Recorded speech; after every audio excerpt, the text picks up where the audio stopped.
Hi, I'm Ashley, Senior Clinical Advisor at Carepatron, and I'm here to help guide you through the Abdominal Exam template. What is an abdominal exam template? An abdominal examination is performed as part of the clinical assessment for patients presenting with many symptoms, ranging from abdominal pain to systemic illnesses. The abdominal exam is a structured way to identify signs of health problems involving the digestive system, the spleen, the kidneys, and many other components housed in the abdomen. The abdominal exam typically consists of 4 key steps: inspection, auscultation, palpation, and percussion. These steps provide valuable information about abdominal organs' size, location, and nature.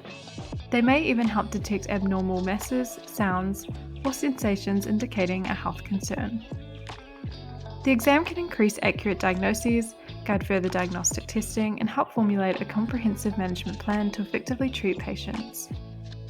A variety of healthcare professionals can use this, however, it is commonly used by doctors. Here's how to use an abdominal exam. The first step is to fill in the patient information at the top. You'll then need to fill in all the 4 sections with sufficient observations under each. Finally, incorporate within a treatment plan for effective results. To view a sample template of the abdominal exam, feel free to visit carepatron.com where you can download and access the worksheet for free. You can also access the abdominal exam through our platform, filter by community, and type in the keyword to find the note faster and edit however you wish. Thanks for watching, and remember to subscribe to Carepatron to view more healthcare videos.